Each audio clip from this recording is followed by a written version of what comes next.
¿Qué tal? Muy buenas noches, soy Genaro Lozano y esto es Foro Global. Gracias por cerrar su semana conmigo y con los temas del mundo.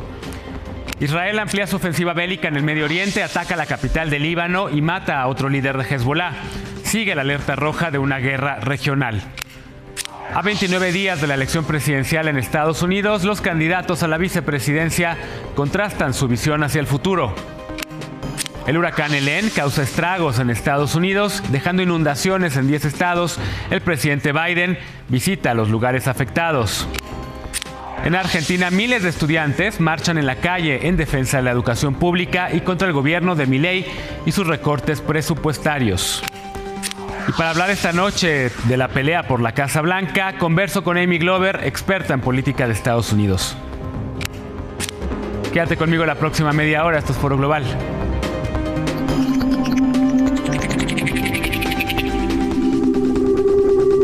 Comenzamos ya con los temas de la noche. Israel mantiene una ofensiva bélica en el Medio Oriente.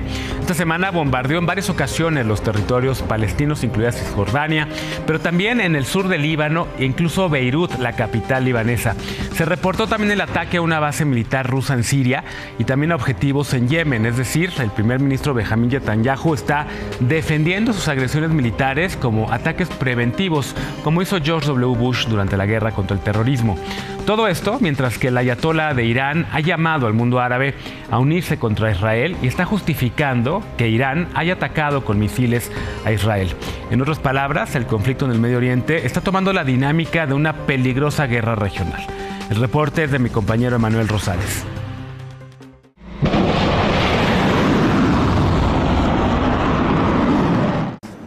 איראן עשתה הערב טעות גדולה, והיא תשלם על כך. המשטר באיראן לא מבין את נחישותנו להגן על עצמנו ואת נחישותנו לגמול לאויבינו. Por segunda vez en lo que va del año, Irán lanzó un ataque directo contra Israel y puso en alerta a la comunidad internacional. Justo cuando se cumple el primer aniversario de los atentados terroristas de Hamas contra Israel, Medio Oriente se encuentra en uno de los momentos más peligrosos en la historia reciente. La ofensiva israelí que eliminó la cúpula militar de Hezbollah, así como a su máximo líder desde 1992, Hassan Nasrallah, provocó que Irán atacara a Israel de forma directa por segunda vez en su historia. Pero la represalia iraní fue de magnitud diferente a la que realizó en abril, cuando avisó con más de 72 horas de anticipación el disparo de más de 300 proyectiles y drones. اگر رژیم صهیونیستی که به دیوانگی رسیده کنترل نشه توسط امریکا و اروپا و بخواد چنین جنایت‌هایی رو ادامه بده و یا علیه حاکمیت و تمامیت ارضی ما وارد عمل بشه، عملیات امشب با چند برابر بزرگی تکرار خواهد شد و تمام زیرساخت‌های اونها مورد اصابت قرار خواهد گرفت. En esta ocasión, el régimen de Teherán disparó más de 180 misiles balísticos que pueden alcanzar sus objetivos a miles de kilómetros de distancia en tan solo unos cuantos minutos.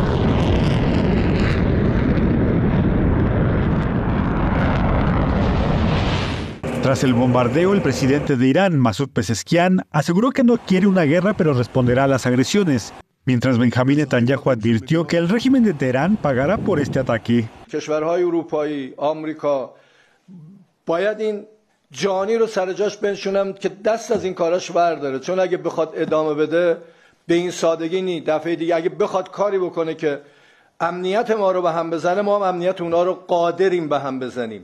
Ahora la incertidumbre es saber cuál será la respuesta de Tel Aviv, y con tantos frentes abiertos en su contra, Israel parece estar sopesando cuáles pueden ser sus posibilidades. Por un lado, podría buscar intensificar su ofensiva contra los integrantes del llamado Eje de Resistencia, que reúne a grupos como los rebeldes hutíes de Yemen, la resistencia islámica de Irak y el mismo Hezbollah, y como un objetivo extremo, atacar las instalaciones nucleares de Irán, algo que el presidente Joe Biden dijo que no apoyará.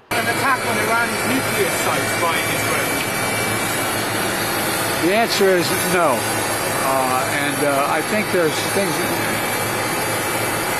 we'll be discussing with the Israelis what they're going to do, but all seven of us agree that they have a right to respond, but they should respond in proportion.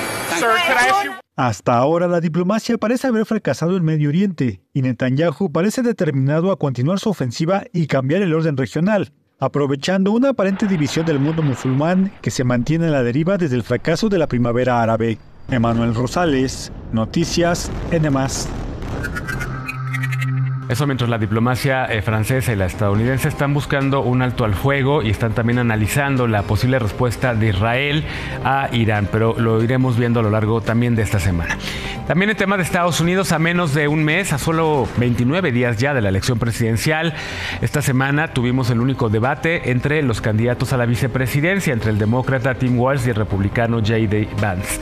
Y es que ambas campañas están peleando voto por voto en una elección que sigue siendo muy cerrada y que según las encuestas podría ser definida por temas como la migración y el aborto. Desde Washington, el corresponsal Ariel Mutsazos nos preparó el siguiente trabajo. El martes pasado tuvo lugar en los estudios de la cadena CBS News en Nueva York el debate vicepresidencial en Estados Unidos y de forma algo inesperada, al menos por una noche, la política estadounidense pareció civilizada y recordó no solo los debates vicepresidenciales, sino los debates presidenciales de antaño, previos a que Trump hiciera su aparición política en 2016. Tanto el republicano J.D. Vance como el demócrata Tim Walz fueron cordiales, corteses y atentos el uno con el otro, sin dejar de confrontar sus puntos de vista, en algunos casos duramente. Ambos se enfocaron en la sustancia y no en adjetivos o descalificaciones personales. Discutieron sus propuestas e ideas sobre varias de las cuestiones más importantes como la economía, comercio, migración, frontera, seguridad internacional y nacional, política exterior, aborto y hasta el tema de las armas. Sí hubo menciones a México, pero nada fuera de lo común. Vance fue mejor comunicador que Walz, hablando con elocuencia, fluidez y seguridad, pero recurriendo a medias verdades o mentiras en varias ocasiones, lo que le valió que las moderadoras aclararan algunos de los datos que presentó, generando un desacuerdo temporal que incluso llevó a silenciar el micrófono de Vance, luego de que éste hiciera caso omiso de las indicaciones. Por otro lado, Tim Walz, el candidato demócrata, fue cándido y si bien logró presentar los temas y puntos con suficiente claridad, se mostró algo inseguro y titubeante en algunas ocasiones, sobre todo al principio del debate. A veces, los candidatos incluso acercaron sus posiciones, curiosamente en los temas de aborto y armas de fuego, lo cual sería impensable entre los candidatos presidenciales en estos tiempos. Aunque una parte de los medios de comunicación dio como ganador a J.D. Vance, sobre todo por sus capacidades oratorias, también es cierto que su respuesta en lo que respecta al asalto al Capitolio el 6 de enero de 2021 afectó significativamente lo que había construido durante el debate y junto con el análisis posterior de las mentiras a las que recurrió, no hubo consenso amplio respecto a un ganador. Sin embargo, de acuerdo con una encuesta rápida de la cadena CNN, el debate cambió la opinión solo del 1% de los televidentes. El 8% de televidentes favorables a Harris estaban reconsiderando su voto y en el 91% de ellos el debate no tuvo efecto alguno, en contraste con el 14% de los favorables a Trump que estaban reconsiderando su voto y el 85% para quienes no tuvo efecto alguno. Respecto a la percepción favorable de los candidatos, Tim Walz fue quien más capitalizó el encuentro. 59% de televidentes terminaron con una percepción favorable de él, en contraste con un 46% que tenía esa percepción de él antes del debate. Para J.D. Vance las cosas no salieron tan bien. Antes del debate 30% lo veía favorablemente y después de él mismo eso subió al 41%. Sin embargo, el 44% que lo veía desfavorablemente antes del debate pasó a ser un 52% luego de este. En las encuestas a nivel nacional, Harris tiene el 48.4% de las preferencias electorales frente al 45.9% de Trump. Es decir, una ligera ventaja de 2.6 puntos porcentuales frente al republicano, quien ya suma 14 días sin liderar una sola encuesta nacional. Algo inédito en esta carrera presidencial, está a menos de un mes de llegar a su fin. En Estados Unidos, Ariel Mutsazos, Noticias N+. Seguimos en Estados Unidos. Esta semana el presidente Joe Biden y la vicepresidenta, también candidata presidencial Kamala Harris, viajaron a algunos de los estados más afectados por el paso del huracán Helene, considerado uno de los huracanes más mortíferos que han azotado a Estados Unidos este siglo. Mi compañera Lorena Robles preparó el siguiente material. El huracán Helene ha dejado una marca devastadora en el sureste de Estados Unidos tras tocar tierra en Carolina del Norte el 29 de septiembre como un huracán categoría 4. Con una gran fuerza, Helene se convirtió en uno de los eventos climáticos más letales del año, con un saldo de al menos 215 muertos y más de 200 desaparecidos, principalmente en el área de Asheville. Además, el EN afectó gravemente estados vecinos como Tennessee, Virginia y Georgia, donde las inundaciones masivas y los desplazamientos de tierra causaron interrupciones en el servicio eléctrico, daños en infraestructuras y miles de desplazados. Se estima que los daños causados por el EN ascienden a unos 12.000 millones de dólares, afectando principalmente a zonas rurales y costeras. Los daños incluyen viviendas destruidas, carreteras intransitables y miles de personas sin acceso a servicios básicos. Además de la lenta respuesta que surgió en eventos anteriores, la administración de Biden actuó con rapidez. 3 días después de que el EN tocara tierra, el presidente Joe Biden visitó las áreas afectadas, comprometiéndose a brindar ayuda inmediata.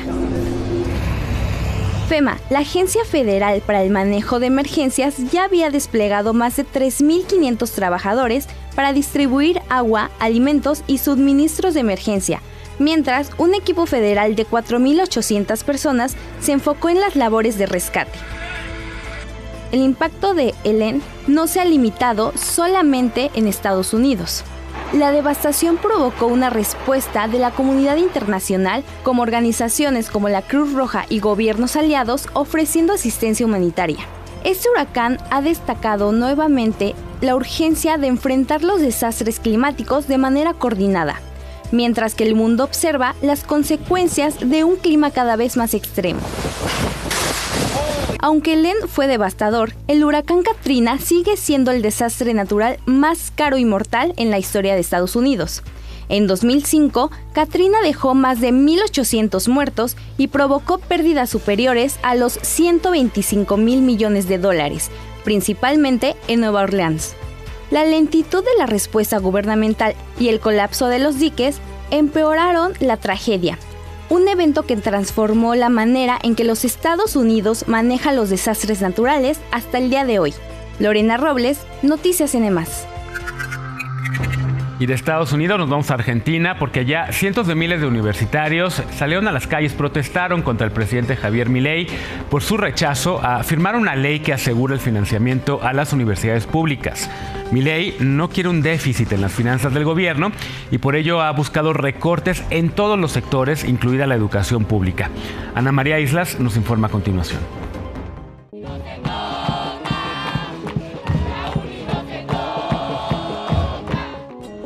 La amenaza del gobierno de vetar el aumento al presupuesto para centros de estudio y salarios de docentes ha movilizado a estudiantes y profesores de universidades públicas en Argentina. Estoy acá para defender la educación, para defender la formación de todos mis futuras colegas, de todos mis compañeros, de todos los que van a venir, de todos los que fueron. Creo que es importante estar acá para demostrar que un país se sostiene y sale adelante con educación, y si es pública, mejor. Los respaldan sindicatos, líderes de la oposición como Cristina Fernández de Kirchner y organizaciones sociales que se unieron a una multitudinaria protesta contra la acción del gobierno que responde a su plan de ajuste para combatir la inflación en el país, que en agosto alcanzó casi 240%.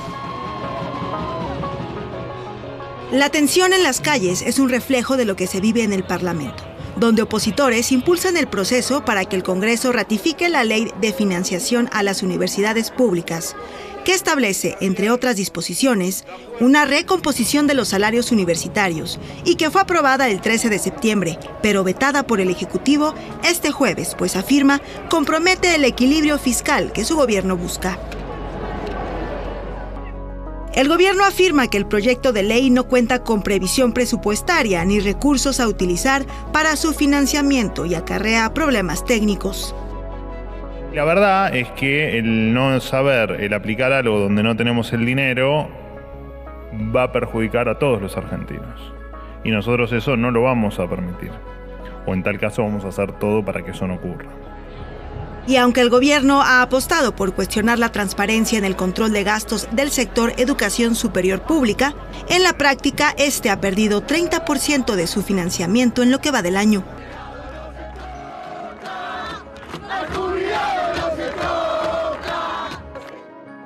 El anhelado equilibrio fiscal del que habla la administración Milei está inscrito en el llamado Pacto de Mayo y calificado como innegociable. también está la reducción del gasto público. El pacto es un decálogo firmado el 9 de julio por 18 de 24 mandatarios regionales que busca allanar el camino para facilitar la implementación del plan de shock financiero del gobierno de Javier Milei. El impacto del recorte al presupuesto para las universidades públicas afectaría a 80% de los 2.7 millones de estudiantes del país que se encuentran en universidades de gestión estatal. Además, que 60% de quienes hacen ciencia en el país lo hacen desde universidades nacionales.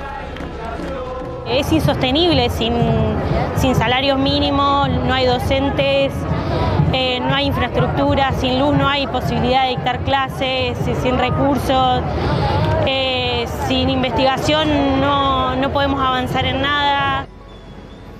En tanto, las movilizaciones siguen en la calle. El gobierno del presidente Javier Milei enfrenta esta semana un reto importante en el Congreso, que aún tiene la posibilidad de anular su veto a la ley si reúne los 2/3 de los votos en ambas cámaras y está muy cerca de reunirlos.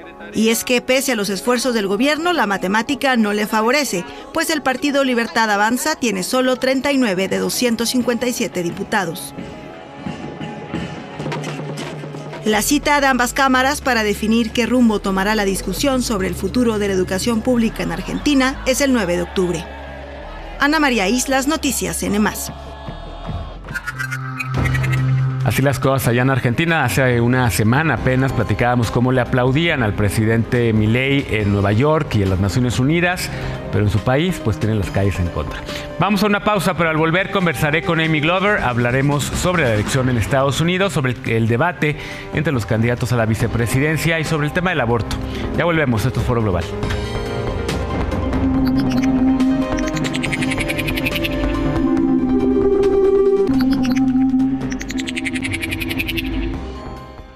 Estamos de regreso en Foro Global y esta noche me da mucho gusto conversar con Amy Glover.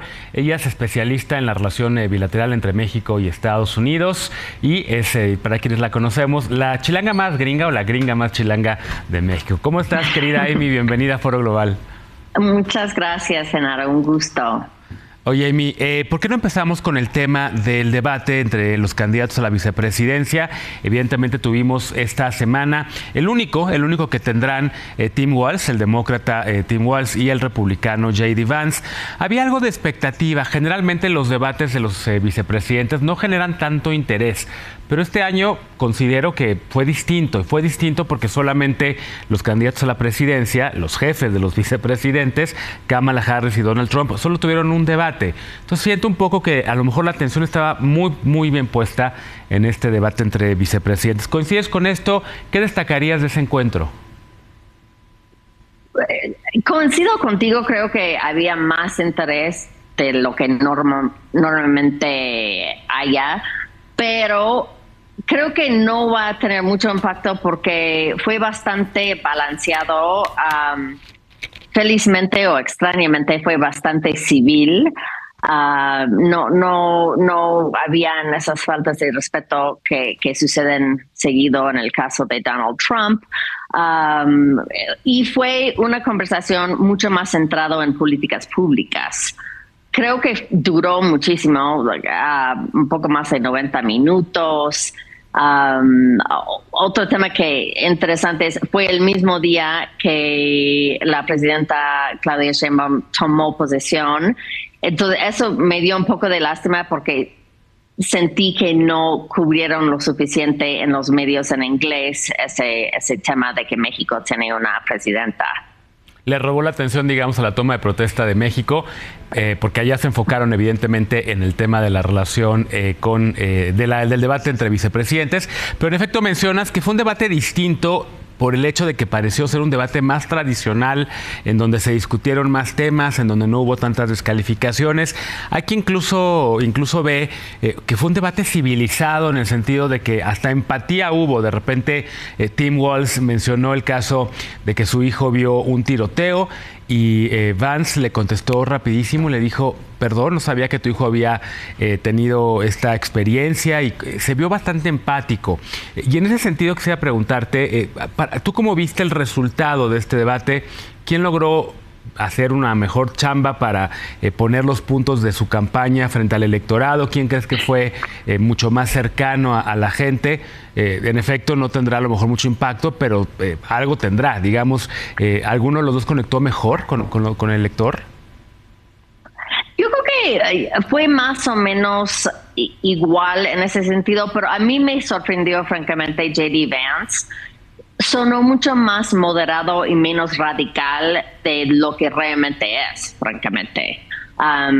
Suavizó muchos temas que tienen en la agenda, como temas de aborto,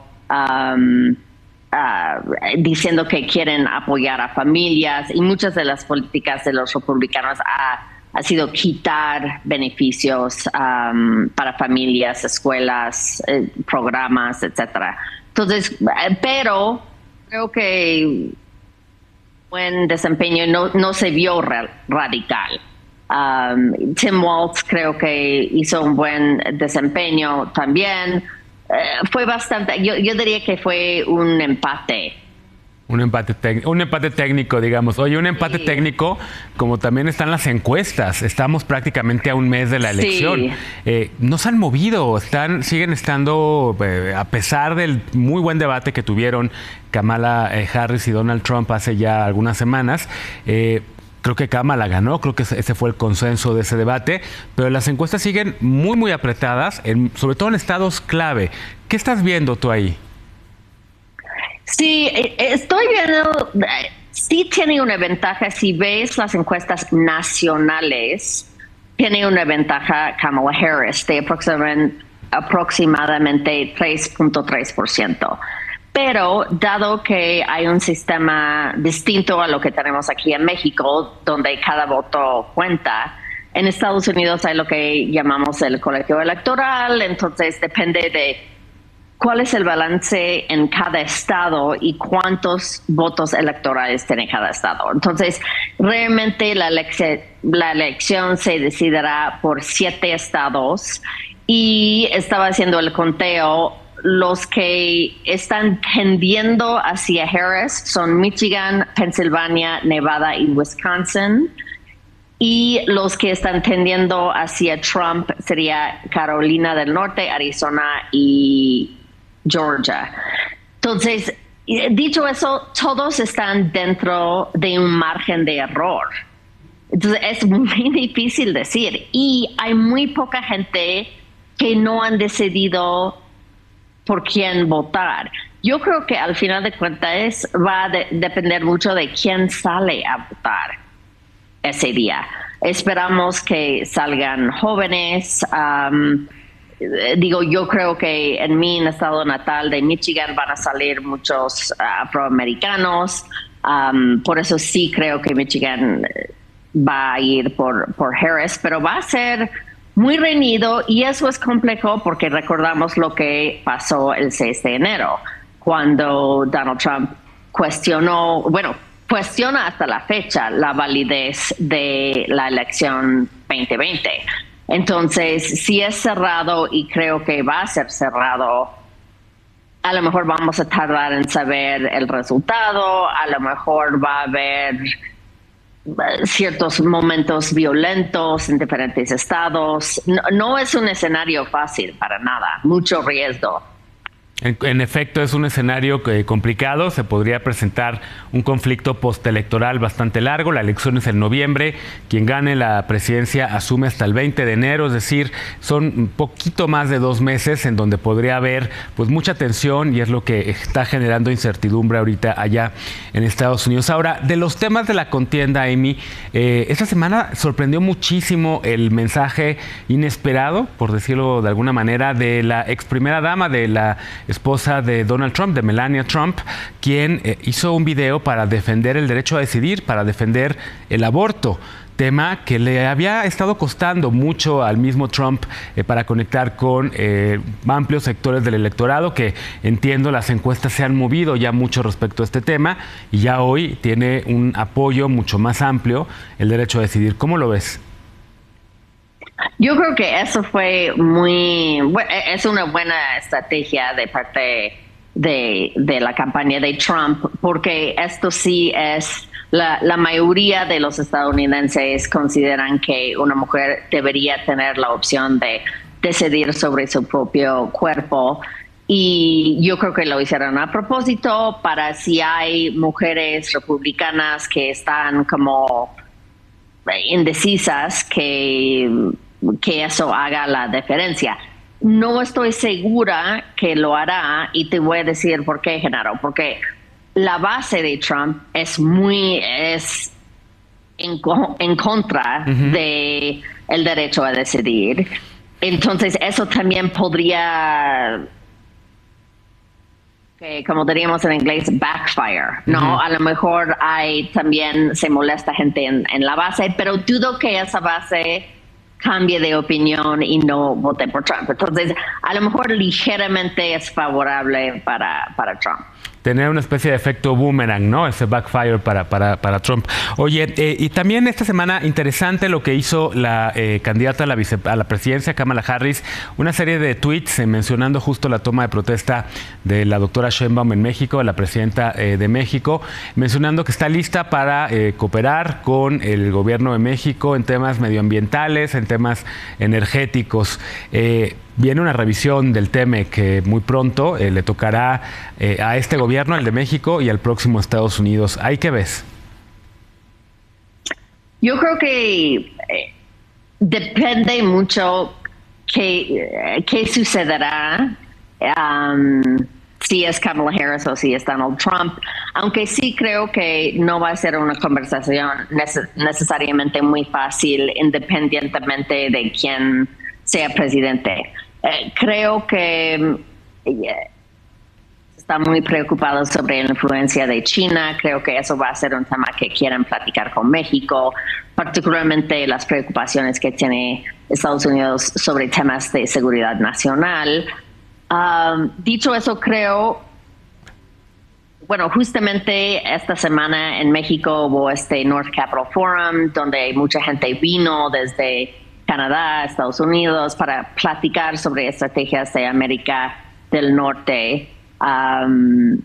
Y creo que el sector privado es clave y la sociedad civil para impulsar esta visión de que vamos a estar mucho más fuertes y prósperos y vamos a tener mayor bienestar si trabajamos juntos. Y conviene al interés nacional de los 3 países de América del Norte seguir con una política de homologación en temas de comercio, cooperación en varios frentes. Entonces yo soy ligeramente optimista.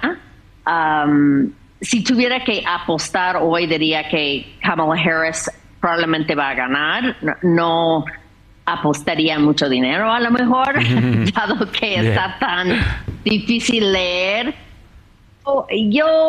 Bueno, la idea de tener 2 presidentas me entusiasma muchísimo.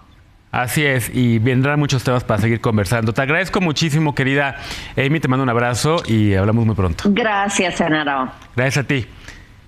Y sobre todo, gracias a ustedes por haberme acompañado esta noche en el Foro Global. Que tengan una gran noche y sobre todo un muy buen inicio de semana. Nos vemos el próximo domingo. Que descansen.